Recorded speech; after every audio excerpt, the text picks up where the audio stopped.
এবার তৃণমূলের আইটি সেলকে কটাক্ষ, হিন্দুদের ভাই সাজার নাটক করে হিন্দুদেরই সর্বনাশ করে বিজেপি। তৃণমূলের আইটি সেলের প্রধান দেবাংশু ভট্টাচার্য জানিয়েছেন, সংগঠনের তরফে কলকাতার পাশাপাশি জেলাতেও এই ধরনের হোর্ডিং দেওয়া হয়েছে। দেখুন, বিজেপি গোটা রাজ্য জুড়ে পোস্টার লাগিয়েছে হিন্দু হিন্দু ভাই ভাই, 26শে বিজেপিকে চাই। তো স্বাভাবিকভাবেই আপনি প্রত্যেকে জানি, রাবণ যখন সীতাকে হরণ করতে এসেছিল তখন কিন্তু সে রাক্ষসের বেশ ধারণ করে আসেনি, সে সাধুর বেশ ধারণ করে এসেছিল। সীতা মা সেটা বুঝতে পারেননি, তিনি ভিক্ষা দেওয়ার জন্য বাইরে বেরিয়েছিলেন, বাকিটা কি হয়েছিল ইতিহাস। কিন্তু বাঙালি বুদ্ধিমান জাতি, বাঙালি সাধুর বেশ ধারণ করে কাউকে আসতে দেখলেও তার অন্তরাত্মা যাচাই করে বুঝতে পারেন আসলে সে রাক্ষস না আসলে সে সাধু। ভারতীয় জনতা পার্টি হচ্ছে সেই রাক্ষস যারা সাধুর বেশ ধারণ করে হিন্দুদের টোপ দিয়ে আজকে এসছে।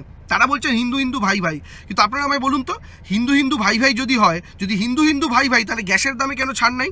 আজকে গ্যাসের যে অতিরিক্ত দাম ভারতবর্ষের মানুষকে দিতে হচ্ছে, সেটা তো শুধু সংখ্যালঘু মুসলমান, সংখ্যালঘু খ্রিস্টান, শিখ, জৈন, পারসিক তাদেরকে দিতে হচ্ছে না, 80% সংখ্যালঘু হিন্দুকে দিতে হচ্ছে, যার মধ্যে পশ্চিমবঙ্গের 70% সংখ্যালঘু হিন্দু আছে। যদি হিন্দু হিন্দু ভাই ভাই হবে, তাহলে আধার কার্ড, প্যান কার্ড কিংবা আধার কার্ড গ্যাসের কানেকশন লিঙ্ক করার নাম করে 1000 টাকা করে কেন ফাইন তোলা হয়েছিল সাধারণ হিন্দুদের থেকে? তাহলে এই প্রশ্নের উত্তর ভারতীয় জনতা পার্টি দেবে না। আজকে সাধারণ বাঙালি হিন্দুরা প্রশ্ন করছে যে বাঙালি হিন্দুরা 2019-এ বিজেপিকে 18টা লোকসভা সিট এবং 2024-এ বিজেপিকে 12টা লোকসভা সিট দিয়েছিল, যা অনেক বিজেপি শাসিত রাজ্যের তুলনায় সংখ্যায় বেশি। সেই সমস্ত রাজ্য কেন্দ্রীয় সরকারে ভারতীয় জনতা পার্টির মন্ত্রিত্বের প্রতিনিধিত্ব পেলেও বাঙালি কেন, হিন্দু কেন মন্ত্রিত্বের প্রতিনিধিত্ব পায়নি?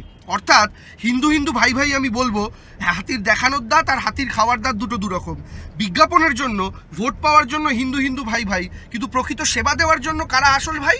নীরব ভাই, মেহুল ভাই, ললিত ভাই, যারা দেশের কোটি কোটি টাকা নিয়ে বিদেশে চলে গিয়েছে, যাদের কেন্দ্রের সরকার নরেন্দ্র মোদী বিদেশে পালিয়ে যেতে সাহায্য করেছে, তাদেরকেই নরেন্দ্র মোদী প্রকাশ্য মঞ্চ থেকে ভাই বলে ডেকেছেন। অর্থাৎ সেবা দেওয়ার বেলা তারা ভাই আর ভোট নেওয়ার বেলা হিন্দুরা ভাই। এটা কি করে হতে পারে? আর সর্বোপরি এনআরসির নাম করে আসামে যে প্রায় 44 লক্ষ মানুষকে ডিভোটার করা হয়েছে, নাম বাদ দেওয়া হয়েছে, যাদেরকে বিদেশি ঘোষণা করা হয়েছে, তার মধ্যে তো 30 লাখের ওপর হিন্দু বাঙালির নাম। তার মানে কি দাঁড়ালো?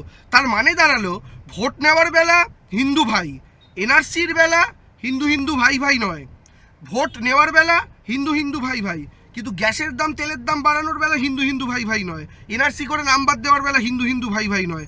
স্বাভাবিকভাবে আমরা এইটুকু বলতে পারি, বাঙালি বুদ্ধিমান জাতি এবং বিবেকানন্দের মাটির জাতি, বাঙালি গেরুয়া বসন ধারণ করলেই কাউকে হিন্দু মনে করে না।